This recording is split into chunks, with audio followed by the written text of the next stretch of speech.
Hello guys, welcome back to the class. दोस्तों, आप जानते ही हैं जेकेपी कांस्टेबल की आप तैयारी कर रहे हैं, एग्जाम आपका आने वाला है। सिलेबस की अगर बात की जाए जनरल स्टडीज में, एक यार जो टॉपिक है ना, मुझे भी उसने प्रॉब्लम में डाला और हाँ, आप भी उसमें क्या होगे, प्रॉब्लम में फंसे होगे।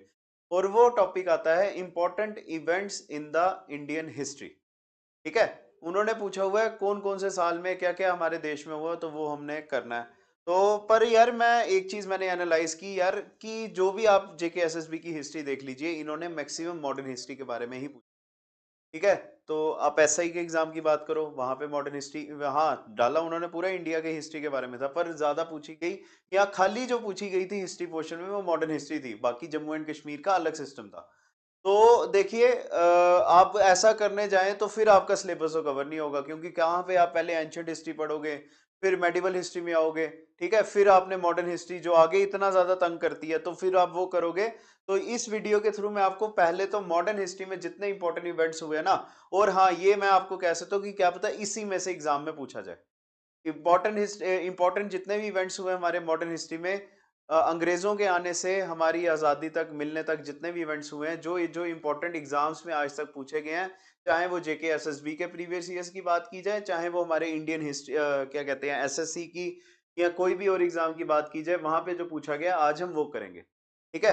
तो चलिए फिर भाई करते हैं शुरू आज के टॉपिक को। अब आता है आज, जैसा आपको मैंने बता दिया, इंपॉर्टेंट डेट्स एंड इवेंट्स। देखिए कहीं कहीं पर क्या होगा, खाली ईयर्स होंगे, और कहीं कहीं पे आपको डेट्स एंड ईयर्स एक साथ यहाँ पे बताई जाएंगी। तो आपने जैसे करवाया जाएगा वैसे ही करना है, तो उसमें कोई प्रॉब्लम वाली बात नहीं होगी। ठीक है। चलिए, पहला टॉपिक आपका European arrival and early settlements. पहला जिसमें आता है 1498 का 20 मई। आपको पता है क्या होता है एडवेंट ऑफ यूरोपियंस, आपको पढ़ाया हुआ है, और उसमें आपको पता है वास्को डिगामा क्या करता है, एक सक्सेसफुल सी रूट इंडिया को डिस्कवर करता है। ठीक है। 1498 को 20 मई को जो है वो हमारे यहाँ पर आता है, और आपको पता है 1488 में क्या होता है, केप ऑफ गुड होप खोज लिया जाता है। ठीक है। केप ऑफ गुड होप जो है कब खोजा जाता है, 1488 में।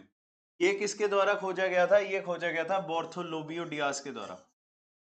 ठीक है। ऑर्थोलोमियो डियास था जिसने इसको खोज लिया था। तो वास्को डिगामा को पता चला कि यार यहां तक, इंडिया के यहां तक तो हम जा सकते हैं ना, यहाँ पर अफ्रीका आता है, यहां तक तो मैं जा सकता हूँ, क्योंकि यहाँ पर क्या है, केप ऑफ गुड होप है। उसके आगे किस्मत होगी तो हम इंडिया पहुंच जाएंगे। और आपको पता है किसने जो है मदद की थी वास्को डिगामा की इंडिया में आने में, और वो थे अब्दुल माजिद। ठीक है, क्या नाम था उसका, अब्दुल माजिद था। एक ये गुजराती सेलर था, जिसकी शिप के पीछे वास्को डिगामा ने अपनी शिप लगाई, और फाइनली क्या होता है, 20 मई 1498 को वास्को डिगामा हमारे भारत देश में लैंड होता है। कहां पर, कैलिकट में। ठीक है। कहां पर लैंड करता है, वो करता है कैलिकट में, जिसका मॉडर्न नेम आता है कोझिकोडे, जो कहां पर आता है, कैलकाटा में, ओ सॉरी केरला में। और एक और चीज, आपको अगर पूछा जाए इसका वेलकम किसने किया था, who welcomed Vasco da Gama in Calicut, it was Hindu ruler. और उस हिंदू रूलर का क्या नाम था, जमोरिन। ठीक है, कौन था वो, जमोरिन। ठीक है। तो चलिए पहला इवेंट हो गया आपका। अब आता है 1510। 1510 में क्या होता है, गोवा क्या करते हैं, पोर्तुगीज जीत जाते हैं। देखिए गोवा के ऊपर ना दो चार क्वेश्चंस आपके पूछे जा सकते हैं, इंडियन कॉन्स्टिट्यूशन के पर्सपेक्टिव से, इंडियन हिस्ट्री के पर्सपेक्टिव, दोनों पर्सपेक्टिव से। अगर आपसे पूछा जाए कि भाई गोवा कब आजाद हुआ था, गोवा कब खाली कराया गया था, 1954 में पोर्तुगीज को भगाया गया था। और 1961 में गोवा जो है एक यूटी बन जाता है, सॉरी 1961 में क्या होता है, गोवा आजाद किया जाता है। ठीक है, 1961 में गोवा क्या किया जाता है, आजाद करवाया जाता है पोर्तुगीज रूल से। हमारी इंडियन आर्मी को वहां पे भेजा जाता है, उनको भगाया जाता है। और 1987 में जो है क्या होता है, गोवा को स्टेटहुड मिलता है। क्या मिलता है इसको, स्टेटहुड मिलता है। ठीक है। पर अब यार ये भी तो क्वेश्चन पूछा जा सकता है ना, कि गोवा कब पोर्तुगीज ने जीता। अगर हमसे ये पूछा जा सकता है आजाद करवाया था, कब करवाया था, तो ये भी तो पूछा जाएगा ना, कब उसको जो है गुलाम बनाया था, कब खरीदा, मतलब पोर्तुगीज ने जीता था। 1510 के 10 दिसंबर में गोवा जो है क्या होता है, पोर्तुगीज के द्वारा जीता जाता है। ठीक है। अब यहां से आपसे ये भी पूछा जा सकता है किसने जीता, और वो आते हैं Afonso de Albuquerque. Afonso de Albuquerque. ठीक है। अल्फोंसो डी अल्बर्क्यू जो है आंसर आएगा। या नाम आएगा जिन्होंने क्या किया था, गोवा को जीता था। और एक और चीज मैं बता दूं, अल्फोंसो डी अल्बर्क्यू वही है जिसने क्या किया हुआ है, हमारे यहाँ पर कार्टर सिस्टम भी लाया था। ठीक है, कार्टर सिस्टम भी इन्होंने लाया था। चलिए, अब क्या क्वेश्चन था, 1510 में क्या होता है, गोवा किसके द्वारा जीता जाता है, पोर्तुगीज के द्वारा। ये आप नोट कर लेना, अल्फोंसो डी अल्बर्क्यू ने क्या किया था, इसको जीता था। अब इसके आगे आपसे ये भी पूछा जा सकता है कि कब गोवा को जो है कैपिटल बनाया गया, सॉरी 1530 में क्या होता है, गोवा क्या बन जाती है, कैपिटल बन जाती है। ठीक है, गोवा क्या बनती है, पोर्तुगीज की ऑफिशियल कैपिटल बनती है इंडिया में। और ये कैपिटल जो है हमारे देश की इंडिपेंडेंस तक जो है गोवा ने सर्व किया है पोर्तुगीज को। ठीक है, और अगर आपसे ये पूछा जाए किसने इसको कैपिटल बनाया, वो आएंगे नीनो डी कूना। नीनो डा कूना आप कह सकते हैं, इसने क्या किया था, इसको कैपिटल बनाया था। चलो, हो गया ये। चलिए अब आगे चलते हैं। अब आता है ब्रिटिशर्स के बारे में 1600 में। हाँ, एक और चीज मैं बता दूं, अगर आपसे ये पूछा जाए पोर्तुगीज का यहाँ पर हमारे इंडिया में क्या कंट्रीब्यूशन था, आपने बस एक चीज याद रखनी है, 1556 में क्या होता है, पोर्तुगीज हमारे इंडिया में पहली प्रिंटिंग प्रेस लाते हैं। ठीक है, 1510 में क्या होता है, 1556 में क्या होता है, पोर्तुगीज हमारे इंडिया में पहली प्रिंटिंग प्रेस लाते हैं, कहां पर, गोवा में। ये इनका कंट्रीब्यूशन है और ये सबसे जरूरी कंट्रीब्यूशन है जो आपसे एग्जाम में पूछा भी जा सकता है। चलो अब आगे। आपको पता है 31 दिसंबर 1600 को क्या होता है, ईस्ट इंडिया कंपनी बनती है। ईस्ट इंडिया कंपनी का असली नाम आपको वीडियो में मैंने पहली क्लासेस में बताया हुआ है। And the name of the east India company was the governor and company of merchants of London trading in the east India. ठीक है, क्या होता है, क्वीन विक्टोरिया थे या क्वीन एलिजाबेथ थे, उन्होंने एक रॉयल ऑर्डर पास किया और उसमें ये बोला कि जो ईस्ट इंडिया कंपनी है वही खाली ब्रिटेन की तरफ से इंडिया में क्या करेगी, बिजनेस करेगी।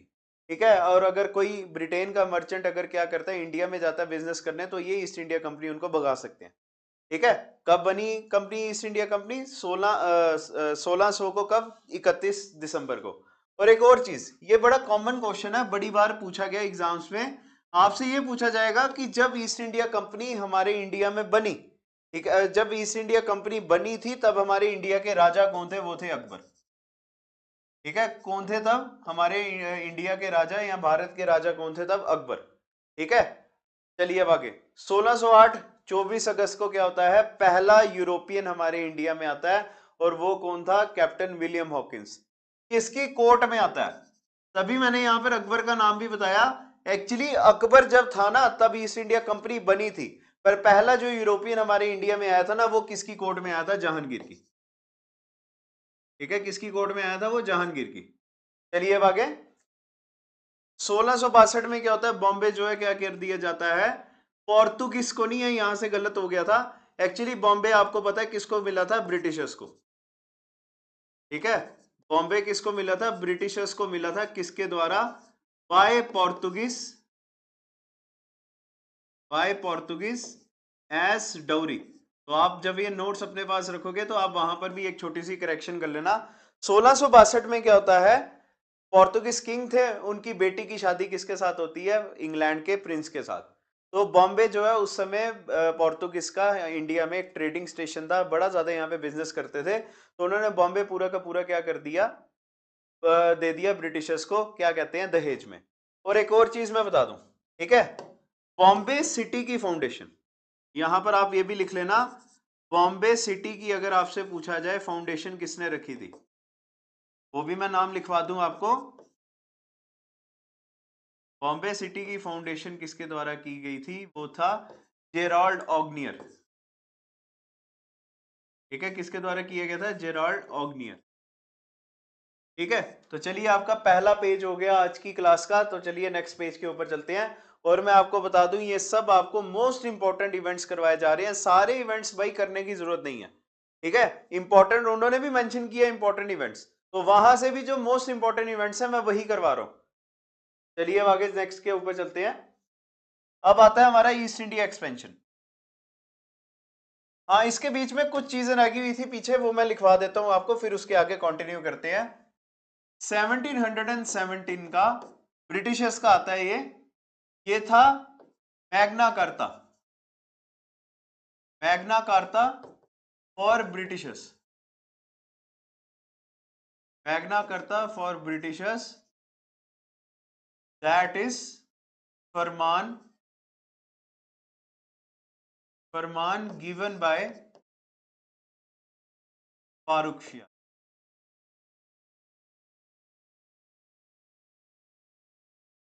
अब जिसकी वजह से ये आगे चीजें आएंगी। एक्चुअली क्या होता है 1717 में क्या होता है, फारूक शियार मुगल एम्परर थे, ये बड़े ज्यादा बीमार होते हैं, तो इनका एक ब्रिटिश सर्जन था, वो क्या करता है इलाज करता है। तो आपको पता है राजाओं की आदत क्या होती है, जब गुस्से होते हैं तो मारने का ऑर्डर, और जब खुश होते हैं पूरी की पूरी जो है जागीरें दे देते हैं। ठीक है, तो फारूक शियार जो है इतना ज्यादा खुश होता है, ब्रिटिशर्स को ना एक क्या कहते हैं रॉयल फरमान देता है, और उसमें कहता है कि आप क्या करो, बंगाल में ट्रेड कर सकते हो पूरी तरह से, और आपने थोड़ा सा टैक्स, मतलब टैक्स तो देना है पर इतना ज्यादा नहीं जितना बाकी लोग दे रहे होंगे। ठीक है, इस इवेंट को क्या कहा जाता है, मैग्ना कार्ता कहा जाता है ब्रिटिशर्स के लिए। मैग्ना कार्ता का मतलब हो गया कि अगर ये इवेंट हमारे इंडिया में नहीं हुआ होता तो ब्रिटिशर्स क्या पता इंडिया में कभी यहाँ पे खड़े ही नहीं रह पाते। ठीक है, क्या पता वो नॉर्मल बिजनेस करते और वापस चले जाते, हमारे इंडिया के ऐसे मास्टर्स बन के जो है यहाँ पे खड़े नहीं होते। तो चलिए अब आगे इसके आगे कंटिन्यू करते हैं। ये बंगाल के साथ आता है, पहले आता है 20 जून 1756, इसको कहा जाता है ब्लैक होल ट्रेजेडी। ठीक है, इसको मैं नोट कर रहा हूं। ब्लैक होल ट्रेजेडी आपको पता है क्यों होता है, क्योंकि सिराजुद्दौला क्या करता है, सिराजुद्दौला, सिराजुद्दौला आपको पता है नवाब बंगाल था, 16 साल का था, इसने क्या किया, फोर्ट विलियम्स को किया कैप्चर। ठीक है, क्या किया इसने, फोर्ट विलियम्स को कैप्चर किया, कहां पे था, कैलकाटा में। वहां पर 164 प्रिजनर्स थे। ठीक है, 164 प्रिजनर्स थे, जिसमें से 148 लोग जो है क्या हो जाते हैं, मर जाते हैं, डाइड ऑफ सफोकेशन। ठीक है, 148 प्रिजनर डाइड ऑफ सफोकेशन। तो क्या होता है आपको पता है, ये देखिए डेट भी यहाँ पर क्या है, जून का महीना ना, तो जून का महीना, तो उस समय कौन से पंखे वगैरह होते थे या एसी होते थे। तो इसने क्या किया, वो जो 164, एक्चुअली क्या था, सिराजुद्दौला जब राजा बना ना, तो ब्रिटिशर्स ने उसको लाइट लिया कि ये ऐसे बच्चा क्या ही कर लेगा। सिराजुद्दौला ने इनको 50 बार बोला था मेरे को टैक्स भी दो, और ये जो फोर्ट विलियम्स की आप फोर्टिफिकेशन कर रहे हो, तो इसकी फोर्टिफिकेशन या किलाबंदी क्या करो, रोको। ठीक है, तो फारूक शियार को एक दिन गुस्सा चढ़ा, 20 जून का वो दिन था जब उसने अटैक किया, वहां पे 64 ब्रिटिशर्स थे, जिनको उसने क्या कर दिया, एक छोटे से कमरे में कैद कर दिया, जिसमें से 148 लोगों की जो है सफोकेशन की वजह से डेथ होती है। अब इस मौत का बदला लेने के लिए ब्रिटिशर्स क्या करते हैं, रॉबर्ट क्लाइव को, ठीक है, रॉबर्ट क्लाइव को क्या करते हैं, वो भेजते हैं यहां पर बंगाल में। वो एक्चुअली पहले कहां पर था, मद्रास का गवर्नर था, तो उसको वहां से उठा के बोला जाता है विद इमीडिएट इफेक्ट क्या कीजिए, जाइए भाई बंगाल में, वहां पर जो ये मर्डर्स हुए हैं हमारे भाइयों के, उनका आपने क्या करना, बदला लेना। और आपको पता है फिर कौन सी बैटल होती है, battle of Plassey. Battle of Plassey की अब आपने डेट करनी है, वो कौन सी आती है, 23 जून 1757। आपको पता ना क्या होता है बैटल ऑफ प्लासी में, रॉबर्ट क्लाइव क्या करता है, किसको ब्राइव करता है, ये भी मैं आपको नाम लिख देता हूं, ही ब्राइव्ड मीर जाफर। ठीक है, किसको ब्राइव करता है, ये मीर जाफर को। देखिए डिटेल वीडियोस आपको मिल गई हुई है ये, तो आपको छोटा छोटा सा याद करवाया जा रहा है इसमें। इसने क्या किया, मीर जाफर जो था, मीर जाफर को इसने क्या कर दिया, ब्राइब कर दिया। ब्राइब का मतलब इसको लालच दिया कि भाई तू पीछे हट जाना, तू लड़ना नहीं, तो अगर राजा मरा तो तेरे को राजा बना दिया जाएगा। ठीक है, और Mir Jafar commander in chief था, सेनापति था, और आपको पता है सेनापति ज्यादा जरूरी होता है फौज के लिए, ना कि राजा। और मीर जाफर ने पीछे हो गया, साइड हो गया, तो वहां पे सिराजुद्दौला की हो जाती है डेथ। ठीक है, अब एक और चीज, बैटल ऑफ प्लासी क्यों जरूरी है हमारी इंडियन हिस्ट्री के लिए, because it is the first battle, ठीक है, because it is the first battle fought by an Indian king against the British empire. ठीक है, अब देखिए बैटल ऑफ प्लासी होती है खत्म। अब यहां से आपको एक दो चीजें बता दूं, जब बैटल ऑफ प्लासी खत्म होती है, न्यू नवाब कौन आते हैं, नए नवाब आते हैं मीर जाफर।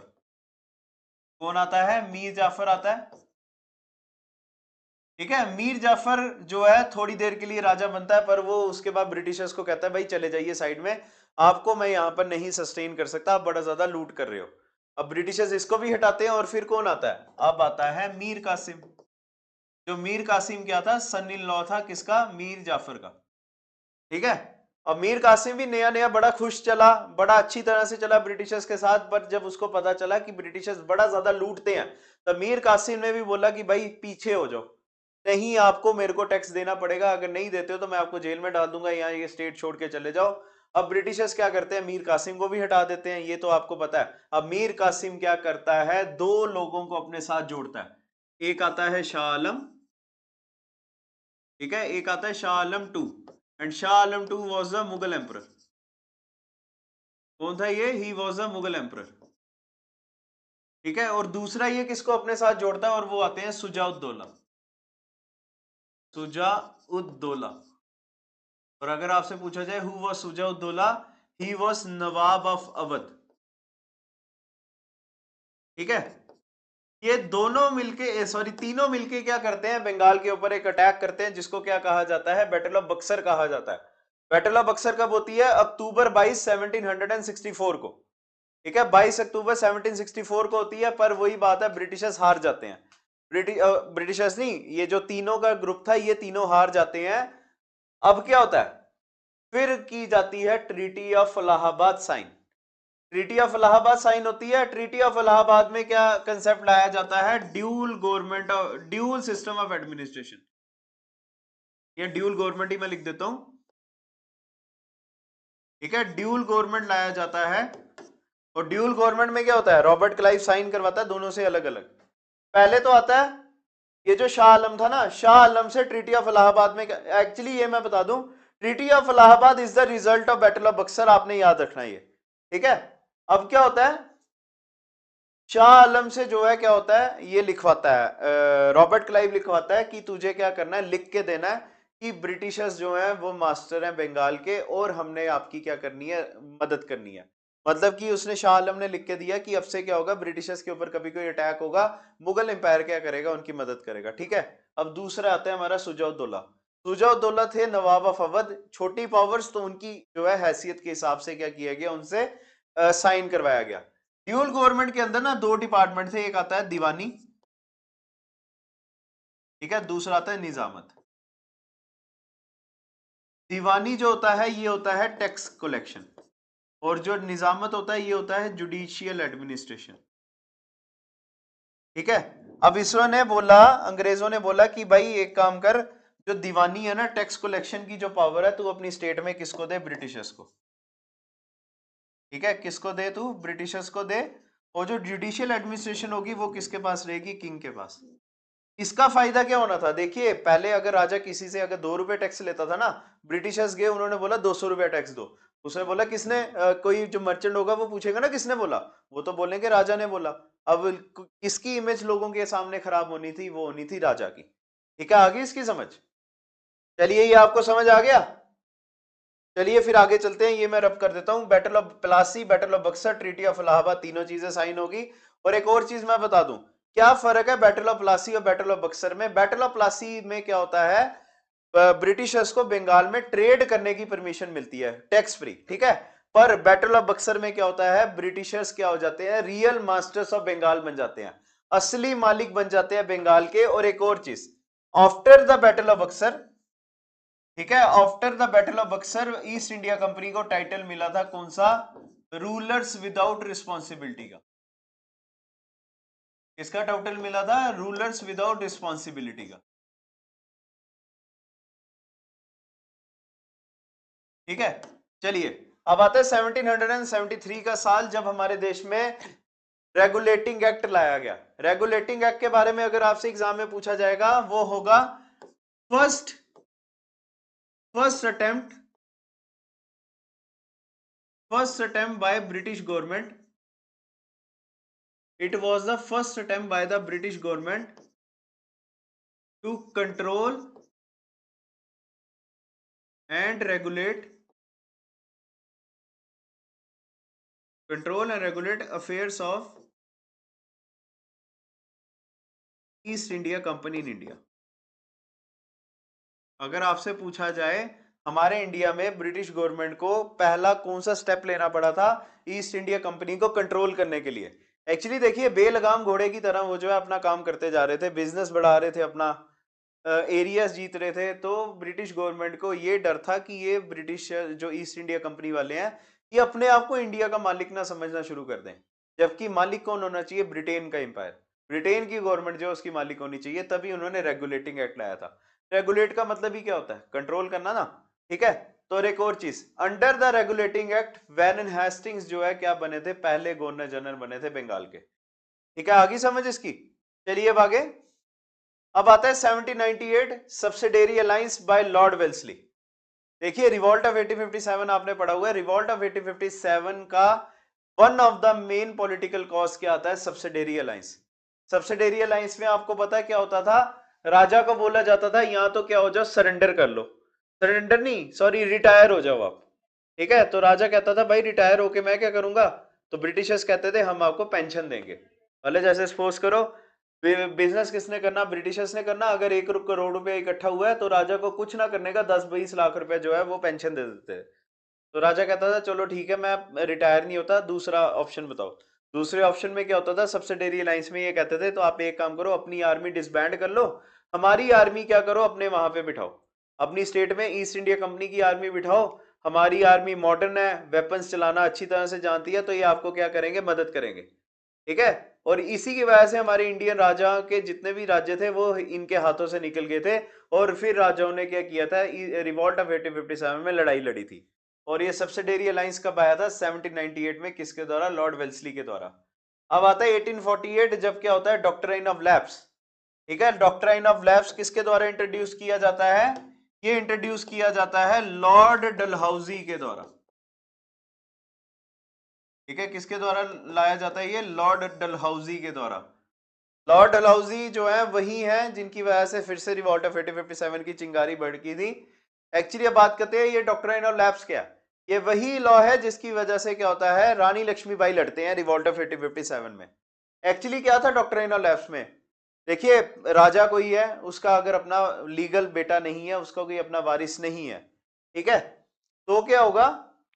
जो अगर उसकी राजा की जब डेथ होती है ना, तो अगर किसी ने राजा ने उसको लीगली अडॉप्ट भी किसी बच्चे को अगर किया हुआ ना, तो वो जो है ब्रिटिश गवर्नमेंट उसको लीगल हायर नहीं मानेगी, वो स्टेट किसकी हो जाएगी? ब्रिटिश गवर्नमेंट की। तो जैसा मैंने आपको बताया रानी लक्ष्मीबाई, आपने उनकी इमेजेस भी देखी होगी।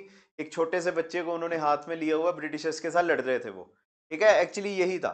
रानी लक्ष्मीबाई जो है उनके हस्बैंड का नाम था गंगाधर लक्ष्मण राव, कुछ ऐसा नाम था। तो उनकी जब डेथ होती है तो फिर क्या होता है? ब्रिटिशर्स जो है आ जाते हैं उनकी स्टेट को कैप्चर करने के लिए, पर रानी लक्ष्मीबाई अपने एरिया को क्या करती है? डिफेंड करती है, ठीक है। और उनकी बैटलफील्ड में आपको पता है डेथ भी हो जाती है। चलिए अब आगे। 1853 में first passenger train from Bombay to Thane, ठीक है। 1853 में हमारे इंडिया में क्या होता है? पहली पैसेंजर ट्रेन चलती है कहां से? बॉम्बे से थाने में। और ये भी आपको पता है किन्होंने लाई हुई है? लॉर्ड डलहौजी ने, ठीक है। चलूं अब आगे,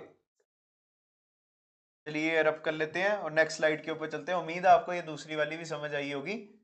चलिए अब आगे। अब आता है हमारा थोड़ा सा रिफॉर्म्स एंड सोशल चेंजेस के बारे में बात करते हैं। 1828 में क्या होता है? देखिए दोनों डेट्स मैंने लिखी हैं। एक्चुअली क्या होता है? 1828 में ब्रह्मा समाज लाया जाता है, ठीक है। राजा राम मोहन राय 1828 में क्या करते हैं? ब्रह्मा समाज बनाते हैं। 1830 में इसका नाम चेंज करके क्या कर दिया जाता है? ब्रह्मो समाज कर दिया जाता है। इन्होंने लाया हुआ है? राजा राम मोहन राय ने। राजा राम मोहन राय के बारे में एक दो चीजें आपको पता होनी चाहिए। He is known as the first intellect of India, या मैं पूरा लिख दूं, is known as the first modern intellect of India, ठीक है। He is known as the first modern intellect of India. एक और चीज इनको कही जाती है, इनको क्या कहा जाता है? Father of Indian renaissance. क्या कहा जाता है? फादर ऑफ इंडियन रिन्यांसिस, ठीक है। इनकी वजह से हमारे देश में क्या हुआ था? सती प्रथा बंद हुआ था। सती प्रथा इनकी वजह से बंद हुआ है। एक्चुअली इन्होंने कैंपेन्स किए थे, और सती प्रथा फिर करने वाले कौन से गवर्नर जनरल थे जिन्होंने बैन किया था? वो थे लॉर्ड विलियम बेंटिक, ठीक है। लॉर्ड विलियम बेंटिक थे जिन्होंने फिर क्या किया था, सती प्रथा हमारे देश में पूरी तरह से क्या कर दी, बैन कर दी। अब एक और चीज, इनके बारे में बड़ा कुछ है यार, ठीक है, पर जो जो एग्जाम में आपसे कांस्टेबल के एग्जाम में पूछा जा सकता है वो मैं आपको सब करवाऊंगा। इनको राजा का टाइटल, ठीक है, जो इनके नाम के आगे राजा लिखा होता है ना, राजा का टाइटल इनको मिला हुआ है 1850 में, ठीक है, बाय अकबर थ्री। ये भी मुगल एम्परर ही थे, मुगल एम्परर थ्री थे जिन्होंने इनको जो है राजा का टाइटल दिया था, कब, 1850 में, ठीक है। पहली स्लाइड में आपके 4 फैक्ट्स बन गए। Who is known as the first modern intellectual of India, it was Raja Ram Mohan Roy. इनको फादर ऑफ इंडियन इंडियंसिस कहा जाता है, राजा राम मोहन राय। इनकी वजह से सती प्रथा हमारे यहाँ पर बैन हुई थी, और किन्होंने बैन की, लॉर्ड विलियम बेंटिक ने, ठीक है। यहाँ तो आपसे पूछा जाएगा हमारे इंडिया में सती प्रथा के खिलाफ कैंपेन्स किसने किए, राजा राम मोहन राय, और दूसरा सती प्रथा किन्होंने बैन की थी, वो आता है लॉर्ड विलियम बेंटिक, और लास्ट आता है इनको राजा का टाइटल किन्होंने दिया था, वो दिया था 1850 में, किसने, मुगल एम्परर अकबर थ्री ने। चलिए अब आगे।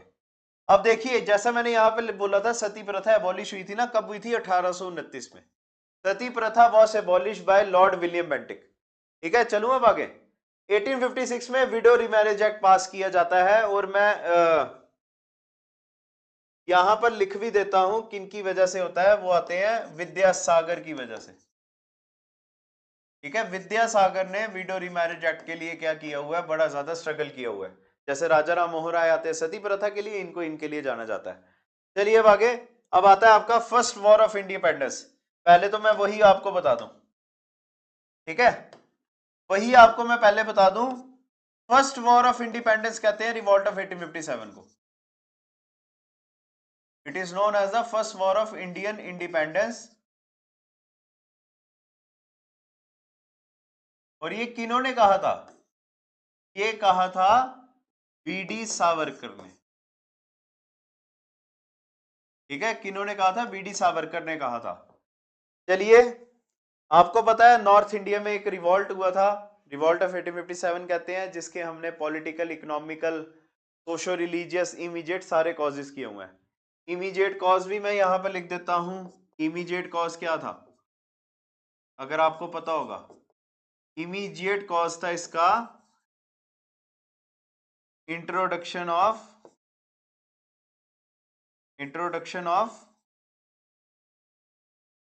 Enfield rifle.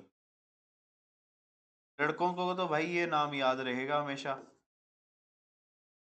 एक्चुअली क्या था, ये तो आप जानते हैं, एक हमारे यहाँ पर राइफल इंट्रोड्यूस हुई थी जिसकी कारतूस जो है किससे बनी थी, गाय और सुअर की चमड़ी से बनी थी, ठीक है। तो हमारी जो ईस्ट इंडिया कंपनी की जो आर्मी थी, उसमें मैक्सिमम ऑफ द पॉपुलेशन जो है, या तो हिंदुस थे या मुस्लिम थे, चाहे वो अपर कास्ट हो चाहे वो लोअर कास्ट हो, थे तो हिंदुस ना। तो उनको जब पता चला था कि हमारे धर्म के साथ जो है लड़ाई, ये खिलवाड़ हो रहा है, तब उन्होंने ब्रिटिशर्स के ऊपर अटैक करना शुरू कर दिया था।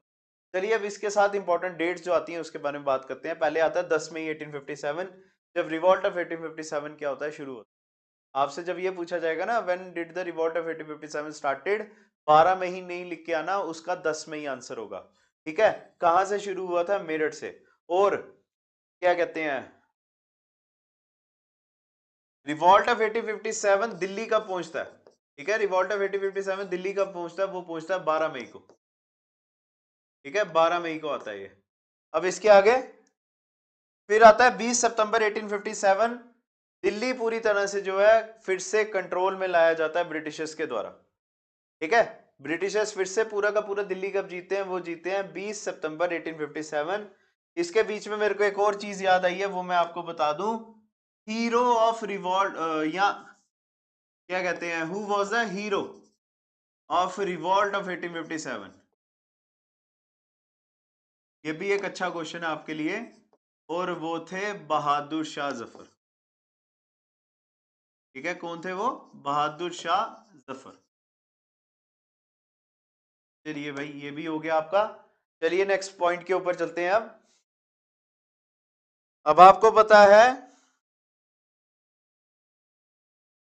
2 अगस्त 1858 को क्या होता है, government of India act of 1858 पास होता है। और अगर आपको पता होगा what is government of India act of 1858, इसकी वजह से क्या होता है, ईस्ट इंडिया कंपनी का रूल हमारे इंडिया में एंड हो जाता है, ठीक है। The east India company rule ended in India, कब होता है ये, हमारे government of India act of 1858 में। और एक और चीज बता दूं, जो हमारा इंडिया था वो अब किसके रूल के अंडर आता है? वो आता है क्राउन रूल के अंडर। ठीक है, किसके अंदर आता है? वो क्राउन रूल के अंडर आता है। चलिए अब आगे। अब देखिए 1863 आता है, जिसमें Satyendranath Tagore, who is Satyendranath Tagore? Satyendranath Tagore is the brother of Rabindranath Tagore. Rabindranath Tagore तो आपको पता ही है, जिन्होंने हमारा जनगण मन लिखा हुआ है। हमारे भारत का पहला नोबेल प्राइज उन्होंने जीता हुआ है साहित्य में। और सत्येंद्रनाथ टैगोर 1868 में he became the first Indian to pass the ICS examination. कौन से साल में होता है? यहाँ तो आप देखिए, इनके बारे में बस एक ही आपसे पूछा जाएगा, who became the first Indian to pass the ICS examination, वो आएंगे सत्येंद्रनाथ टैगोर। अगर गलती से पूछ लिया जाए कौन सा साल था, वो आएगा 1860। ठीक है, तो चलिए अब आगे चलते हैं। अब आता है राइज ऑफ नेशनलिज्म। भाई हम कब आजादी की तरफ बढ़े? ठीक है, 1885 को क्या होता है? इंडियन नेशनल कांग्रेस बनती है। और आपको पता है किसके द्वारा बनाई जाती है? एओ ह्यूम के द्वारा। कहां पर बनती है ये बड़ा जरूरी है, वो आता है गोकुलदास तेजपाल संस्कृत कॉलेज। ठीक है, इंडियन नेशनल कांग्रेस कहां पे बनती है? गोकुलदास तेजपाल संस्कृत कॉलेज। ये कहां पर है? बॉम्बे में। ठीक है, और अगर आपसे पूछा जाए पहले प्रेसिडेंट कौन थे, वो थे डब्ल्यू सी बनर्जी। ये आपको पता ना, who was the first president of the Indian National Congress? वो आते हैं डब्ल्यू सी बनर्जी। अगर आपसे पूछा जाए फर्स्ट मुस्लिम प्रेसिडेंट, ठीक है, who was the first Muslim president of the Congress? वो आते हैं बदरुद्दीन तायब जी। ठीक है, कौन थे वो? बदरुद्दीन तायब जी। और अगर आपसे पूछा जाए इंग्लिश प्रेसिडेंट कौन थे कांग्रेस के सबसे पहले, वो आते हैं जॉर्ज यूल। कौन आएंगे? जॉर्ज यूल आएंगे। और अगर आपसे पूछा जाए फर्स्ट वुमेन प्रेसिडेंट, ठीक है, फर्स्ट वुमेन प्रेसिडेंट वो कौन थी? Any Besant. ठीक है, कौन थी वो? एनी बिसेंट थी। और अगर आपसे पूछा जाए पहली Indian president of the Indian National Congress, और वो आएंगी सरोजनी नायडू। ठीक है, कौन थी वो? सरोजनी नायडू। चलिए अब आगे। 1905 16 अक्टूबर को क्या होता है? Partition of Bengal. ठीक है, पार्टीशन ऑफ बंगाल कौन से साल में होती है? 1905 में। देखिए आज के टाइम पे हमारे इंडिया में बंगाल का जो रीजन आता है उसको क्या कहा जाता है? वेस्ट बंगाल कहा जाता है। दूसरा जो पार्ट है उसका वो है बांग्लादेश, जो आज के टाइम पे देश है। एक्चुअली क्या होता है, ठीक है, ये मैं रब करूं, 19 जुलाई, ठीक है, 19 जुलाई 1905 को क्या होता है? लॉर्ड कर्जन था वो उस समय का वॉइसरॉय हमारा। लॉर्ड कर्जन अनाउंस करता है कि बंगाल जो है अब क्या कर दिया जाएगा? डिवाइड कर दिया जाएगा दो सेपरेट प्रोविंसेस में, जिसमें आता है हमारा ईस्ट बंगाल और वेस्ट बंगाल। ठीक है, इसने बोला किस दिन को जो है पार्टीशन ऑफ बंगाल होगा? वो आएगा 16 अक्टूबर। ठीक है, 16 अक्टूबर को जो है पार्टीशन होगा। जैसे हमारा जेके रीऑर्गेनाइजेशन एक्ट जो है 5 अगस्त 2019 को लाया गया था, पर हमारा जम्मू एंड कश्मीर जो है लद्दाख से कब अलग हुआ था? वो हुआ था 31 अक्टूबर को। ठीक है, उसी तरह यहां पर आएगा 16 अक्टूबर। और एक और चीज बता दूं, वो कौन सा न्यूज़पेपर था सबसे पहला जिसने ये बताया था कि पार्टीशन की खबर हमें बताई थी? वो आता है संजीवनी। ठीक है, कौन सा आता है? संजीवनी।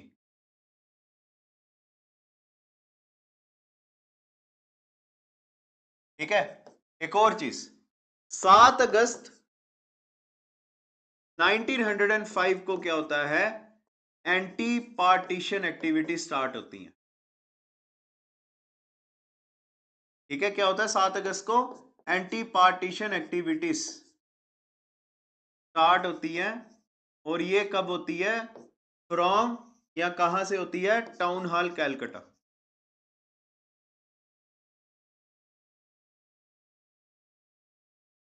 ठीक है, चलिए अब आगे। इसके आगे एक और मैं डेट बता दूं, देखिए स्वदेशी और बाइकआउट मूवमेंट आपको पता है इसी साल शुरू होता है। जो हमारा क्या कहते हैं सेशन था, इसका बनारस सेशन जो था। ठीक है, इसके में एक और चीज मेरे को डेट याद आई है, वो आती है 15 अगस्त 1906, जब नेशनल कॉलेज ऑफ एजुकेशन बनता है। ठीक है, क्या बनता है? National college of education. ठीक है, चलिए ये हो गया हमारा।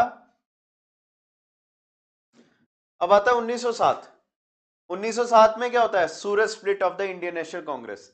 एक्चुअली आपको पता है पहले कांग्रेस जो है पहले ही टूट जानी थी, पर स्वदेशी एंड बॉयकॉट मूवमेंट में इनको बहाना मिला था एक्सट्रीमिस्ट और मॉडरेट्स को एक साथ मिलकर काम करने का। ठीक है, तभी उन्होंने एक साल 1906 में भी उनको मतलब साथ में रह के काम किया। पर जब 1907 में क्या होता है, रास बिहारी बोस जो है फिर जब कांग्रेस के प्रेसिडेंट बनते हैं, बाल गंगाधर तिलक को नहीं अपॉइंट किया जाता, तब दोनों में जो है लड़ाई वगैरह होती है और कांग्रेस फाइनली क्या हो जाता है, अलग हो जाता है। ठीक है, चलिए अब आगे। अब आता है आपका, सीधा हमने जंप करना है 1915 में। इससे पहले मैं आपको एक चीज बता दूं, ये आता है आपका 9 जैन 1915। ठीक है, 9 जैन 1915 आता है, जिसको क्या कहा जाता है, प्रवासी भारतीय दिवस। क्या कहा जाता है, प्रवासी भारतीय दिवस। अब बात करते हैं भाई, ये सर आप क्या करा रहे हैं, प्रवासी भारतीय दिवस क्या चीज है। प्रवासी भारतीय दिवस एक्चुअली वही दिन है जब महात्मा गांधी हमारे इंडिया में साउथ अफ्रीका से वापस आते हैं। ये तो आपको पता ना, महात्मा गांधी जो है कहां पर थे, इंडिया में स्ट्रगल करने से पहले या इंडिया के स्ट्रगल के पहले इन्होंने जो है साउथ अफ्रीका में लड़ाइयां लड़ी हैं। साउथ अफ्रीका से वो हमारे इंडिया में कब आते हैं, 9 जनवरी 1915 में। ये आपने याद रखना है, तभी इसको हमारी इंडियन गवर्नमेंट जो है इन्होंने डिक्लेयर किया था प्रवासी भारतीय दिवस के रूप में। ठीक है, अब आता है 21 मई 1915, जब महात्मा गांधी हमारे इंडिया में आते हैं और क्या करते हैं, वो साबरमती आश्रम जो है क्या करते हैं, बनाते हैं। इसके आगे दो तीन चीजें और मैं करा दूं। 1917 में क्या होता है, चंपारण सत्याग्रह। ठीक है, क्या होता है, चंपारण सत्याग्रह। और चंपारण सत्याग्रह आपको पता है, इट इज द फर्स्ट सत्याग्रह या it is the first individual event of Mahatma Gandhi in India, है ना। अब एक और चीज, राम कुमार शुक्ला नाम था उनका, और आपको मैं पहले भी शायद ये बताया हुआ है, ये जो क्वेश्चन है ये सब इंस्पेक्टर के एग्जाम में आया था। जो सब इंस्पेक्टर का ऑफलाइन एग्जाम हुआ था, जो बाद में कैंसिल भी हो गया था, वहां पर ये क्वेश्चन पूछा गया था। भाई याद रखना, राम कुमार शुक्ला थे, वो महात्मा गांधी को जानते थे, उन्होंने उनकी न्यूज हमेशा पढ़ी थी साउथ अफ्रीका वगैरह के बारे में। और जब उनको पता चला कि भाई वो इंडिया में आ चुके हैं, तब उन्होंने क्या कहते हैं, चंपारण जो आता है कहाँ पे, बिहार में, वहां पर इनको बुलाया था कि वहां के जो इंडिगो प्लांटर्स की बुरी हालत थी उसके लिए क्या करें, हमारी मदद करें। ठीक है, अब आता है 1918। 1918 में इनका क्या होता है, अहमदाबाद मिल स्ट्राइक।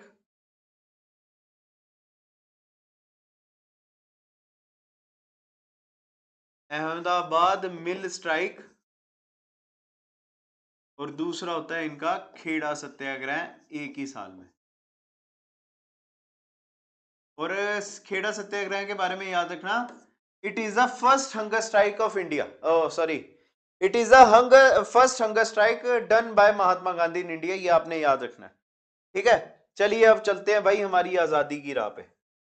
अब आता है 1916 में, जब लखनऊ पैक्ट होता है इंडियन नेशनल कांग्रेस और मुस्लिम लीग में। लखनऊ पैक्ट का या जो 1916 है, ये दो चीजों के लिए जाना जाता है। पहला तो आएगा कि यहां पर क्या होता है, इंडियन नेशनल कांग्रेस और मुस्लिम लीग एक साथ मिलकर जो है देश की आजादी के लिए हाथ मिलाते हैं। दूसरा आपने याद रखना है, जो एक्सट्रीमिस्ट एंड मॉडरेट्स थे ना, ये भी हमारे 1916 में ही रीयूनाइट होते हैं। ठीक है, क्या बोला मैंने, 1916 में ही एक्सट्रीमिस्ट एंड मॉडरेट्स क्या होते हैं, रीयूनाइट होते हैं, हमारी देश की आजादी के लिए फिर से वो जुड़ जाते हैं। चलिए अब आगे, अब आता है 13 अप्रैल 1919, और आपको पता है क्या होता है, जलियांवाला बाग मैसेकर होता है। अब जलियांवाला बाग मैसेकर का रीजन क्या था, इसके पीछे दो चीजें आएगी।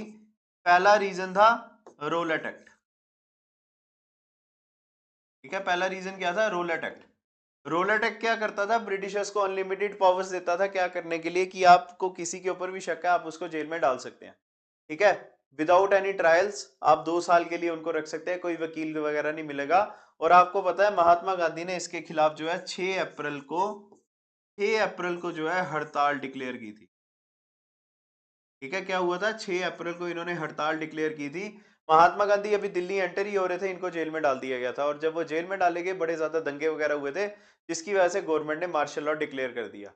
महात्मा गांधी के साथ दो और पर्सनैलिटी थे, वो थे सैफुद्दीन किचलू और डॉक्टर सत्यपाल मलिक। ये थे अमृतसर से। इनको जो है जेल में जब डाला गया ना, तब लोगों ने सोचा कि भाई इनको छुड़ाने के लिए हमें कुछ करना चाहिए। करना अभी उन्होंने डिसाइड नहीं किया था कि क्या करना है। इन्होंने ये डिसाइड किया था कि यार जलियांवाला बाग में हम मिलते हैं, क्योंकि मार्शल लॉ लगा हुआ था ना। जलियांवाला बाग में उस दिन क्या था, बैसाखी का दिन था, ठीक है। तो जो है रिलीजियस फेस्टिवल या कोई ऐसे फेस्टिवल्स होते हैं उसके लिए गवर्नमेंट रोकती नहीं थी। पर वहां पर आपको पता है जनरल डायर आता है, लोगों के ऊपर गोलियां वगैरह चलाता है, बड़ी ज्यादा हमारे देश के लिए जो है वो एक काले दिन के रूप में माना जाता है। आज तक हम जो है, देखिए मैंने तो जलियांवाला बाग के बारे में खाली सुना ही है ना, मैंने अपनी आंखों से नहीं देखा। तो मेरा इतना ज्यादा खून खोलता है, तो सोचिए उन्होंने, जिन्होंने उस समय उसको सुना होगा, ठीक है, या लाइव देखा होगा, या जो उनके पड़ोसी होंगे जिनकी डेथ हुई होगी, या जो भाई बंधु होंगे उनका उस समय क्या हाल हुआ होगा, ये सोच के, ठीक है।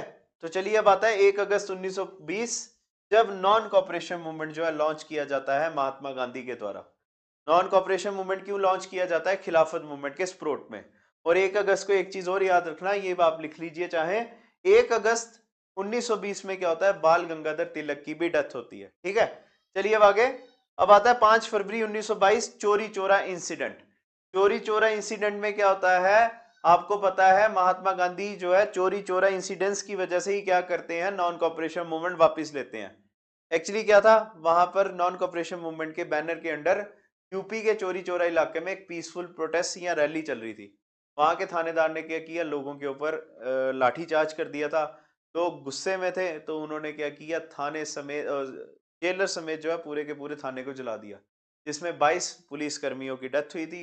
महात्मा गांधी को दुख हुआ, क्योंकि महात्मा गांधी कहते थे हमने ये पीसफुल तरीके से करना है, लड़ाई से नहीं करना है। तो जब महात्मा गांधी को ये पता चला था तो तब उन्होंने क्या कर दिया, नॉन कॉपरेशन मूवमेंट वापस लिया। उन्होंने बोला देश अभी आजादी के लिए तैयार नहीं है। और उन्होंने एक और चीज कही थी जिसको क्या कहा जाता है, हिमालयन मिसकैलकुलेशन,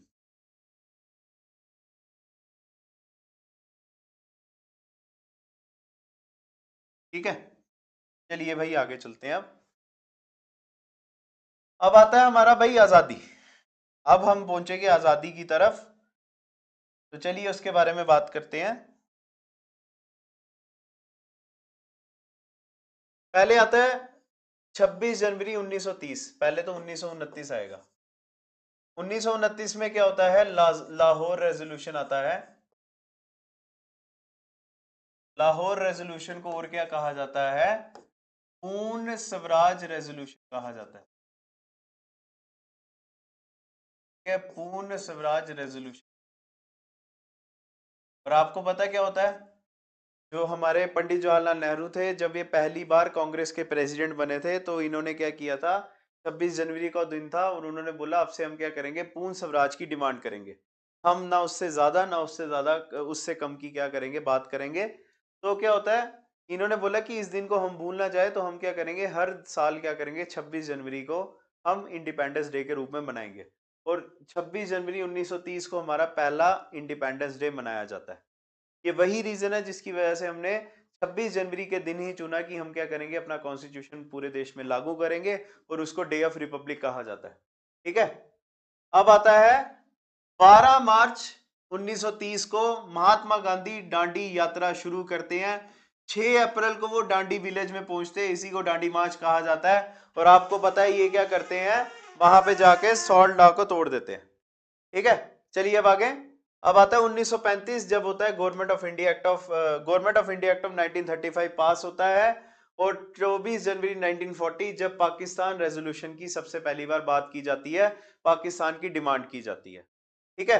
अब आते हैं हमारे लास्ट इवेंट, जो अब हम क्या करते हैं, आजादी की तरफ जाते हैं, और उसी के साथ आपका ये सेशन खत्म होता है, ठीक है। तो टेंशन मत लीजिएगा भाई, अभी आपको एमसीक्यूज बड़े कराने हैं, जो छूटा होगा वो एमसीक्यूज में कवर हो जाएगा। चलिए, 8 अगस्त 1942 को क्या होता है, क्विट इंडिया मूवमेंट लॉन्च की जाती है महात्मा गांधी के द्वारा, ठीक है। ये वही मूवमेंट है। अच्छा एक और चीज, क्विट इंडिया मूवमेंट अगर आपसे पूछा जाए कहां से लॉन्च हुआ था, ये हुआ था गोवालिया टैंक, ठीक है। कहां से, गोवालिया टैंक कहां पर था, ये महाराष्ट्र में, यहां से ये जो है शुरू होता है। चलिए अब आगे। 1943 21 अक्टूबर को क्या होता है, सुभाष चंद्र बोस क्या करते हैं, प्रोविंशियल गवर्नमेंट बनाते हैं सिंगापुर में। 1946 में हमारे यहाँ पर इंडियन नेवल म्यूटिनी होती है। 1946 को 15 मार्च को क्या होता है, कैबिनेट मिशन प्लान हमारे इंडिया में आता है। और आपको पता है कैबिनेट मिशन प्लान की क्या शर्त थी, वो थी हमारे देश में आजादी और सॉरी कॉन्स्टिट्यूशन की डिमांड करना। और इन्होंने बोला था कि कॉन्स्टिट्यूशन जब बन जाएगा तो आपको क्या कर देंगे, हम आजाद कर देंगे। इन द मीनवाइल क्या होता है, 3 जून प्लान आता है। 3 जून प्लान आता है जिसको इंडियन इंडिपेंडेंस एक्ट कहा जाता है। ठीक है, क्या कहा जाता है इसको, इसको इंडियन इंडिपेंडेंस एक्ट कहा जाता है। और इंडियन इंडिपेंडेंस एक्ट में क्या होता है, हमारे देश में ये बोला जाता है कि 14 अगस्त और 15 अगस्त को क्या होगा, 2 डोमिनियंस बनेंगे। पहला होगा पाकिस्तान, दूसरा होगा इंडिया। दोनों को, एक को 14 अगस्त को आजादी मिलेगी, एक को 15 अगस्त को। और ये 14 और ये जो पाकिस्तान और इंडिया होंगे ना, ये तब तक इंग्लैंड के अभी डोमिनियन रहेंगे जब तक हमारा कॉन्स्टिट्यूशन बनेगा नहीं। और आपको पता है हमारा कॉन्स्टिट्यूशन हमने कब लागू किया, 26 जनवरी को। और उसको हम क्या कहते हैं, रिपब्लिक डे के रूप में कहते हैं। ठीक है, तो चलिए दोस्तों, आज का आपका जो जेके कांस्टेबल का इंपॉर्टेंट एक टॉपिक था वो कवर होता है। तो हम नेक्स्ट वीडियो में आपके साथ मिलेंगे। तो आपको मैंने पहले भी बोला, जो चीज बची होगी घबराइएगा नहीं, उसको हमने अगली वीडियो में जरूर करना है। ठीक है, यहाँ एमसीक्यूज वगैरह तो हमने करने ही है ना, तो टेंशन ना लीजिए आप। God bless you. चलिए फिर।